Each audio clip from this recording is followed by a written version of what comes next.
నమస్తే welcome to our channel నేను మీ సిరి ఈ రోజు మనతో పాటు ఉన్నారు ప్రముఖ సీనియర్ జర్నలిస్ట్ సిఎస్ రావు గారు నమస్కారం సార్ నమస్తే సిరి సార్ ఇప్పుడు ఏంటంటే మొన్న జరిగిన సీఎం జగన్ ఇంకా మాజీ సీఎం కేసీఆర్ని కలవడం జరిగింది ఆ భేటీలో ఏంటంటే బీఆర్ఎస్ ఇంకా బీజేపీ పొత్తు కలుస్తుందనే ఒక గుసగుస అయితే బయటకు వచ్చింది ఇందులో వాస్తవం ఉందంటారా సార్ ఒకటేంటంటే మాజీ సీఎం కేసీఆర్ ప్రస్తుత ఏపీ సీఎం జగన్మోహన్ రెడ్డి ఇద్దరు ఇటీవల కాలంలో భేటీ అయ్యారు 45 నిమిషాల పాటు వాళ్ళిద్దరూ మాట్లాడుకున్నారు ఖచ్చితంగా ఇద్దరు కూడా రాజకీయపరమైనటువంటి నేతలు కాబట్టి రాజకీయవేత్తలు కాబట్టి వాళ్ళ మధ్య రాజకీయపరమైన చర్చ జరిగి ఉంటుంది ఏం చర్చ జరిగింది అనే దాని మీద ఇప్పటి వరకు రకరకాలుగా వినిపిస్తున్నాయి ఒకటి కాళేశ్వరం గురించి వీళ్ళిద్దరూ మాట్లాడుకున్నారా లేదంటే రాబోయేటువంటి రోజుల్లో రేవంత్ రెడ్డి ప్రభుత్వాన్ని పడగొట్టేందుకు వ్యూహాలు ఏమైనా రచించారా ఇలాంటివన్నీ కూడా వినిపించాయి అయితే ఒక ప్రైవేట్ ఛానల్ కు రేవంత్ రెడ్డి ఇచ్చినటువంటి ఇంటర్వ్యూలో కొన్ని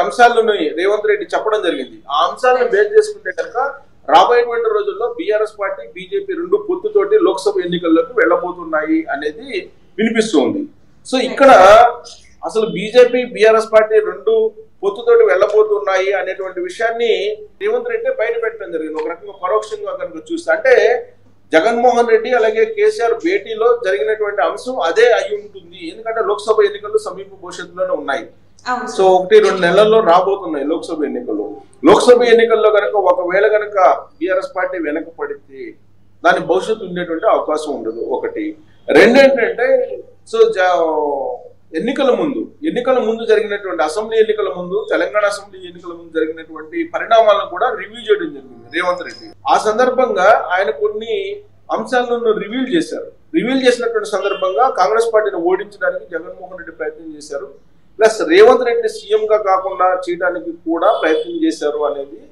ఆ రివీల్ చేసినటువంటి అంశాల్లో ఉన్నాయి దానికి కారణం ఏంటంటే ఫస్ట్ ఏంటంటే కేసీఆర్ ని ముఖ్యమంత్రిని చేయాలి మూడోసారి అనేది జగన్మోహన్ రెడ్డి యొక్క టార్గెట్ సో ఆయన సీఎం కాలేకపోయారు సో కాంగ్రెస్ పార్టీ అధికారంలోకి వచ్చింది కాంగ్రెస్ పార్టీ అధికారంలోకి వచ్చిన తర్వాత కూడా రేవంత్ రెడ్డిని సీఎం కాకుండా ఏ బట్టి విక్రమార్కనో ఎవరినో సీఎం చేయాలి అనేటువంటి ఒక ఆలోచన ఒక వ్యూహం ఒక ప్రయత్నం అయితే జగన్మోహన్ రెడ్డి చేశారు అనేది రేవంత్ రెడ్డి అభిప్రాయం ఎందుకంటే దానికి తగిన విధంగా కూడా సోషల్ మీడియా వేదికగా చూసుకొని కనుక మనం తెలంగాణ అసెంబ్లీ ఎన్నికల ముందు ఏం జరిగింది అనేది కనుక మనం ఒకసారి గుర్తు చేసుకుంటే కాంగ్రెస్ పార్టీకి వ్యతిరేకంగా వైఎస్ఆర్ కాంగ్రెస్ పార్టీ సోషల్ మీడియాలో ప్రచారం జరిగింది కాంగ్రెస్ పార్టీకి వ్యతిరేకంగా ప్రచారం జరిగింది ఒకవేళ కాంగ్రెస్ పార్టీ మ్యాజిక్ ఫిగర్ దగ్గరగా వచ్చినప్పుడు కూడా ప్రభుత్వాన్ని ఏర్పాటు చేసేటువంటి అవకాశం లేదు కేసీఆర్ ఎట్టి పరిస్థితుల్లో అధికారంలోకి వచ్చేటువంటి అవకాశం ఉందనేది ఒకటి సహజ మిత్రుగా ఉన్నటువంటి ఎంఐఎంతో కలిసి ప్రభుత్వాన్ని మూడోసారి ఏర్పాటు చేస్తారు బీఆర్ఎస్ పార్టీ అనేది కూడా ఒకటి ప్రచారం చేశారు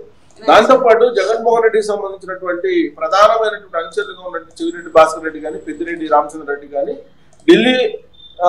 ఢిల్లీ నుంచి హైదరాబాద్ వరకు కూడా ఏమేమి జరుగుతుందనే అంశాల మీద హైదరాబాద్ లో కూర్చొని సమీక్ష చేయడం జరిగింది సమీక్ష చేసి ఆర్థికపరమైన సహాయం కానీ సర్వేల పరమైన సహాయం కానీ బీఆర్ఎస్ పార్టీకి చేశారు వాళ్ళిద్దరు పైగా హైదరాబాద్ లో కానీ తెలంగాణ వ్యాప్తంగా కానీ స్థిరపడినటువంటి ఏపీ పౌరులు ఎవరైతే ఉన్నారో వాళ్ళని బీఆర్ఎస్ పార్టీ వైపు అనుకూలంగా మలచడానికి వాళ్ళు ప్రయత్నం చేశారు సో అన్ని రకాలుగా సర్వశక్తులు కూడా బీఆర్ఎస్ పార్టీని గెలిపించడానికి జగన్మోహన్ రెడ్డి ప్రయత్నం చేశారు అట్ ద సేమ్ టైం ఏంటంటే ఎన్నికలు ముగిసిన తర్వాత పోలింగ్ కి అలాగే కౌంటింగ్ కి మధ్యలో కొంత గ్యాప్ ఉంది సో నవంబర్ 30వ తారీఖున ఎన్నికలు జరిగాయి పోలింగ్ జరిగింది డిసెంబర్ 3వ తారీఖున రిజల్ట్ వచ్చాయి సో ఇక్కడ నవంబర్ 30 నుంచి డిసెంబర్ 30 మధ్యలో ఏదో ఒక రోజు జగన్మోహన్ రెడ్డి రేవంత్ రెడ్డికి ఫోన్ చేశారని ఫోన్ చేసి 70 స్థానాల్లో గెలవబోతున్నారు అని చెప్పేటువంటి ప్రయత్నం జగన్మోహన్ రెడ్డి చేసినప్పుడు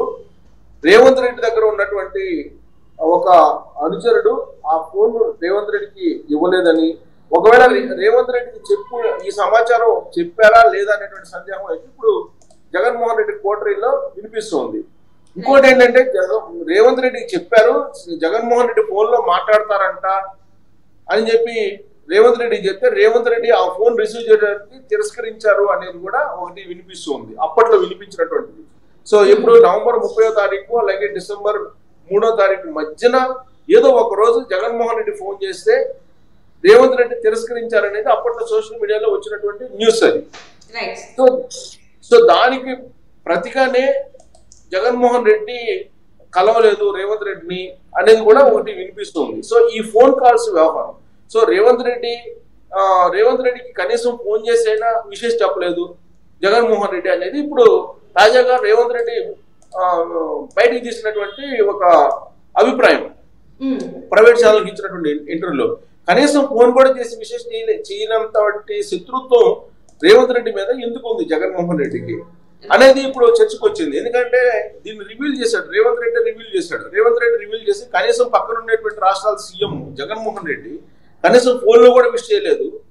కానీ హైదరాబాద్ వచ్చి వ్యక్తిగతంగా విష్ చేస్తారంటే ఆ ప్రయత్నం కూడా చేయకపోగా తాను హైదరాబాద్ లో లేని రోజు వచ్చి హైదరాబాద్ లో కేసీఆర్ ని భేటీ కావడం అనేది ఆయన ఒక సీరియస్ గా తీసుకున్నటువంటి అంశంగా కూడా కనిపిస్తుంది. సరే పాజిటివ్ కోణం నుంచి కలిసి వెళ్తామని చెప్పి చెప్తున్నప్పటికి కూడా రేవంత్ రెడ్డి తను విషయం చేయలేదు అనేటువంటి ఒక అసహనం అసంతృప్తి అయితే కనిపిస్తుంది రేవంత్ రెడ్డి మాటల్లో. సో జగన్మోహన్ రెడ్డి వర్షన్ ఏంటి, జగన్మోహన్ రెడ్డి అనుచరుల వర్షన్ ఏంటి, ఎన్నికల సందర్భంగా ఫోన్ చేసి 70 స్థానాల్లో మీరు గెలవబోతున్నారని చెప్పేటువంటి ప్రయత్నం చేశాం మేము. ఆ సందర్భంగా రేవంత్ రెడ్డి ఫోన్ ని తిరస్కరించారు, జగన్మోహన్ రెడ్డి ఫోన్ ని తిరస్కరించారు. జగన్మోహన్ రెడ్డితో మాట్లాడడానికే ఇష్టపడలేదు రేవంత్ రెడ్డి. సో ఆ కారణం చేతనే జగన్మోహన్ రెడ్డి రేవంత్ రెడ్డి విషయం లేదు వ్యక్తిగతంగా కానీ ఫోన్ ద్వారా కానీ అనేది ఇప్పుడు వైఎస్ఆర్ కాంగ్రెస్ పార్టీ వర్గాల్లో వినిపిస్తుంది. సో ఇలాంటి ఫోన్ విషయంలో వీళ్ళిద్దరి మధ్య కొంత సమన్వయ లోపమా లేదంటే ఫోను చేయలేదని ఒకళ్ళు చేశారు అని ఒకళ్ళు చెప్పడం ఇలాంటివన్నీ జరుగుతున్నాయి. దాని కంటిన్యూషన్ ఏంటంటే జగన్మోహన్ రెడ్డి అలాగే కేసీఆర్ ఇద్దరు భేటీ అయ్యారు. భేటీ అయినటువంటి సందర్భంగా బీఆర్ఎస్ పార్టీ బీజేపీ రెండు పొత్తు అనే దాన్ని లైజనింగ్ చేసేటువంటి బాధ్యతను జగన్మోహన్ రెడ్డికి అప్పచెప్పాడు కేసీఆర్ అనేది కూడా ఒకటి కాంగ్రెస్ పార్టీ లేదా రేవంత్ రెడ్డి వద్ద ఉన్నటువంటి సమాచారం. సో అదేంటి, ఇప్పుడు బీఆర్ఎస్ పార్టీ బీజేపీ రెండు పొత్తులోకి రావాలంటే కనుక లైజనింగ్ చేయాలి. ఎవరు లైజనింగ్ చేయాలి? ఢిల్లీ పెద్దలతో నేరుగా బీఆర్ఎస్ పార్టీ లైజనింగ్ చేసేటువంటి పరిస్థితి లేదు, కొంత గ్యాప్ ఉంది. సో ఇలాంటి పరిస్థితుల్లో ఆ బాధ్యతను జగన్మోహన్ రెడ్డికి బీఆర్ఎస్ పార్టీ అప్పచెప్పింది, కేసీఆర్ అప్పచెప్పాడు. సో కాబట్టి ఈ రెండు పార్టీల పొత్తు రాబోయేటువంటి ఎన్నికల్లో ఉండేటువంటి అవకాశం ఉంది. సో ఈ బీజేపీ తోటి లైజనింగ్ చేసి పొత్తు పెట్టించి ఎలాగైనా కాంగ్రెస్ పార్టీని దెబ్బతీసేటువంటి ప్రయత్నం ఇప్పుడు జగన్మోహన్ రెడ్డి చేస్తూ ఉన్నారు. సో జగన్మోహన్ రెడ్డి చేస్తున్నారు కాబట్టి జగన్మోహన్ రెడ్డిని రాజకీయ శత్రువుగా రేవంత్ రెడ్డి పరిగణిస్తూ ఉన్నారు. సో దానికి తగ్గట్టు అసలు హైదరాబాద్కు వచ్చి హైదరాబాద్ లో తాను లేనటువంటి రోజు వచ్చి ఈ రాజకీయం చేయాల్సిన అవసరం ఏమొచ్చింది? 45 నిమిషాల పాటు వాళ్ళిద్దరు మాట్లాడుకున్నారంటే కేవలం బీఆర్ఎస్ పార్టీ బీజేపీ పొత్తు పెట్టుకుని లోక్సభ ఎన్నికలకు వెళ్లేటువంటి క్రమంలోనే ఇదంతా జరిగింది. ఢిల్లీ పెద్దలతో లైజనింగ్ చేసి ఇది మొత్తం వర్కౌట్ చేసిన బాధ్యతను కేసీఆర్ జగన్మోహన్ రెడ్డికి అప్పచెప్పారు. సో కాబట్టి ఇక్కడ రాజకీయ పరంగా ఒక శత్రువుగానే నేను జగన్మోహన్ రెడ్డి చూస్తానని చెప్పి రేవంత్ రెడ్డి చెప్పడం జరిగింది. సో ఇదంతా కూడా ఫోన్ వీళ్ళిద్దరి మధ్య గ్యాప్ ఎక్కడి నుంచి వచ్చింది? పోలింగ్ ముందు నుంచి కూడా ఈ గ్యాప్ వచ్చింది. సో పోలింగ్ ముందు రోజు అంటే పోలింగ్ అయిపోయిన తర్వాత జగన్మోహన్ రెడ్డి ఫోన్ చేస్తే రేవంత్ రెడ్డి లిఫ్ట్ చేయలేదు లేదా తిరస్కరించాడు అనేది ఒక న్యూస్ వచ్చింది బయటకు, అప్పట్లో తిరస్కరించాడని. సో దాన్ని మనసులో పెట్టుకొని జగన్మోహన్ రెడ్డి రేవంత్ రెడ్డికి విష్ చేయలేదు అనేది ఒకటి వినిపిస్తుంది. సో ఇప్పుడు దానికి కంటిన్యూషన్ గా అసలు వచ్చే లోక్సభ ఎన్నికల్లో కనుక 2 డిజిట్స్ దాటకపోతే కాంగ్రెస్ పార్టీ రేవంత్ రెడ్డి అసలు ముఖ్యమంత్రిగా కొనసాగేటువంటి అవకాశం ఉందా లేదా అనేది కూడా ఒక చర్చ జరుగుతున్నటువంటి సమయంలో ఇప్పుడు బీఆర్ఎస్ పార్టీని బలోపేతం చేయడానికి, బీఆర్ఎస్ పార్టీని గెలిపించడానికి, బీజేపీ బీఆర్ఎస్ పార్టీ కలపడానికి జగన్మోహన్ రెడ్డి రావడాన్ని జీర్ణించుకోలేకపోతున్నాడు రేవంత్ రెడ్డి. అంటే ఇద్దరు సీఎంల మధ్య ఒక సమన్వయ లోపం, ఒక ఫోన్ తిరస్కారం అనేది పెద్ద అగాధాన్ని పెంచింది అని చెప్పి మనం విశ్లేషణ చేసుకోవచ్చు. ఇది రాబోయేటువంటి రోజుల్లో మరి ఎటువైపు దారి తీస్తుంది అనేది చూడాలి. Right sir, right. Thank you so much sir, మీరు మాతో పాటు జూమ్ కాల్ వచ్చినందుకు ధన్యవాదాలు. Thank you.